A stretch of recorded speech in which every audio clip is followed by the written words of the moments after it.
এই যে আমাদের দেশ, এটা এটা কারোর বাপ দাদা 14 পুরুষের সম্পত্তি নয়, সকলের সমান দাবি এই মাটির বুকে। তাই আমরা এই মাটির বুকে পরম শান্তির কামনায় দেশের দেশের কাজে নিজেদের উৎসর্গ করছি। গ্রামাঞ্চলে মা বোনেদের মুখের গ্রাস ফিরে আসুক, সবাই শান্তিতে বাস করুক, তাদের জন্য থাকবে আমাদের মন প্রাণ এবং কর্মী আমরা, কর্মই আমাদের ধর্ম। আমাকে আমাদের ভুল আমাকে আমাদের ভুল বুঝছি আমরা আমাদের নিজেদেরকে। আমাকে বলে আমরা রাজনীতি করি, আমরা সিআইএ এজেন্ট, অনেকে অনেক রকম কথা বলে আমাদের সম্পর্কে বিভ্রান্তি সৃষ্টি করুক। আমার যখন যাই চাই আমি তাই করি। আমরা সিআইএর এজেন্ট নই, আমরা রাজনীতিতে যাই না, ওইসব করি না, আমরা কোনো দলাদলিতে নাই।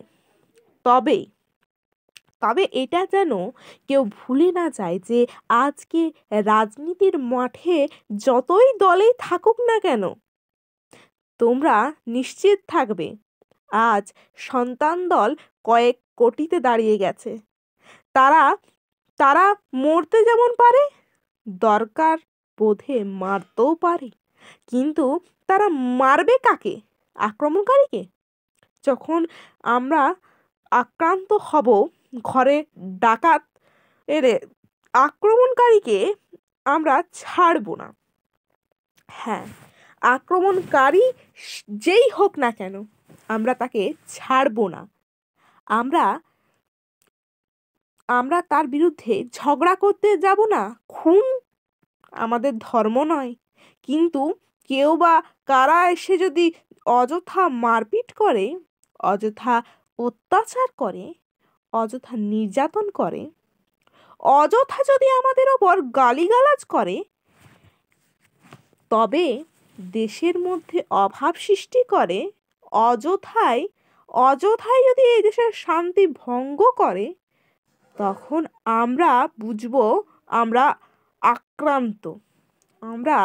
আমরা আক্রান্ত হলে আক্রমণকারীকেও আমরা তোয়াজ করব না, ফুল বেলপাতা দিয়ে পুজো করব না।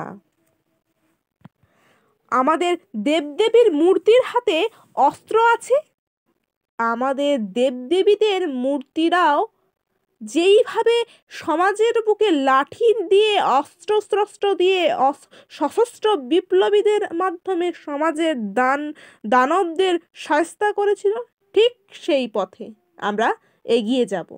তখন বুঝবো আমাদের কাজে, আমাদের যদি সশস্ত্র বিপ্লবীদের পথে নামতে হয়, তাহলে নামতে তারই বাধ্য করবে আমাদের যারা আক্রমণ করছে, সেই আক্রমণকারীরা। আমরা হাতে অস্ত্র নিতে চাই না, আমরা প্রেম হাতে নিতে চাই, ভালোবাসা হাতে নিতে চাই, প্রেমের আলিঙ্গনে সবাইকে এক করতে চাই। যদি আমাদের হাতে লাঠি ধরতে হয়, তাহলে এই ধরায় মূলে ওই সমস্ত শয়তান, ওই সমস্ত শোষক, ওই সমস্ত অসুর দানব, ওই সমস্ত আক্রমণকারীরা প্রধান। তাই তোমরা নিশ্চিত থাকবে, তোমাদের ওপর যদি অযথা কেউ কোনো বিদ্রূপ করে, অযথা তোমাদের নামে নালিশ করে, অযথা তোমাদের দোষারোপ করে, তখন তারাই বুঝবে সেটার ফল। কারণ আমরা এসবের কোনো কিছুর মধ্যে নেই। আমি লিডার হয়ে, তোমাদের বাপ হয়ে কথা বলছি। আর যদি কেউ আমাদের সন্তান দলের কাছে, সন্তানদের মধ্যে আমাদের আদর্শের ব্যতিক্রম করে, তার জন্য সে হবে দায়ী।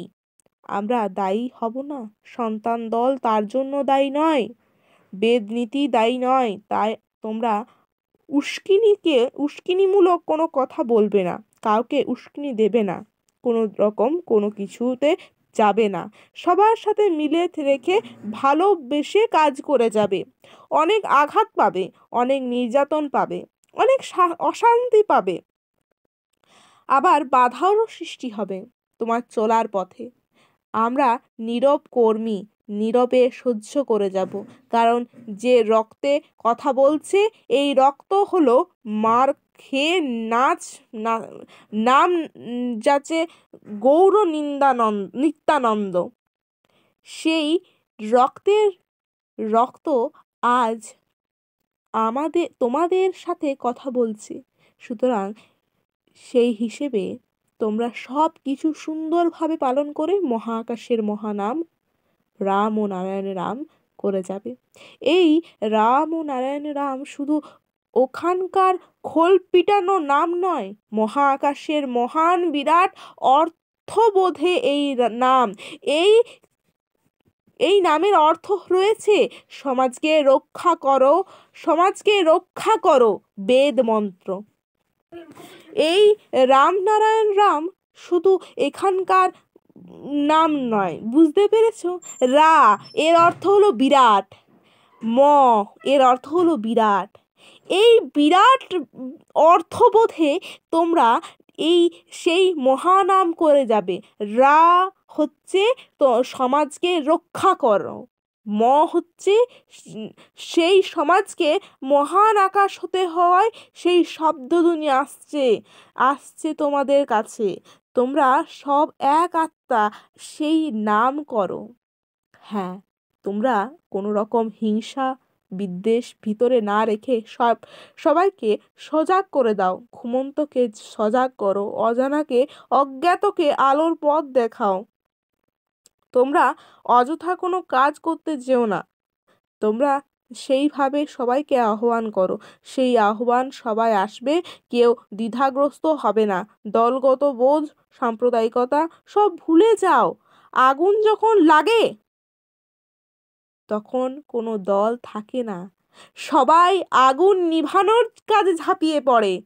আজকে সমাজে যে আগুন জ্বলছে, তাই বেশি ডাকাডাকি করতে হবে না তোমাদের, এক ডাকেই সবাই নেমে আসবে। দল তখন আর থাকবে না, থাকবে না কোনো দল। তোমরা সেই মহাকাশের মহানাম রাম ও নারায়ণ রাম করে যাও। সেই রাম ও নারায়ণ রামের অর্থ বিজ্ঞানসম্মত অর্থ। এই বিজ্ঞানসম্মত অর্থ নিয়ে তোমরা এগিয়ে যাও। তোমরা নিজে মুক্ত হও, সবাইকে মুক্ত করো। নিজে পবিত্র হও, সবাইকে পবিত্র করো তোমরা। এই হলো রাম ও নারায়ণের রামের অর্থ এবং বিরাট ব্যাখ্যা। এই ব্যাখ্যায় সবাইকে এক করো। ধর্মের নামে আমরা পয়সা নিই না, গুরুগিরি করে পয়সা নিই না, শিষ্যের মাথায় হাত বুলিয়ে কারুর কাছ থেকে পয়সাও নিই না। সুতরাং বদনাম নিতে পারি, অনেকে বদনাম করে দিতে পারে, অনেকে অপবাদ নিয়েছে, অনেকে অনেক রকমের কথা আমাদের আশেপাশে বলে বেড়ায়। বোম ফেলবে, মেরে ফেলবে, তাদেরকে রাস্তায় ধরবে, আর ভুলে গেছে যে আমাদের কি একেবারে কিছুই নেই?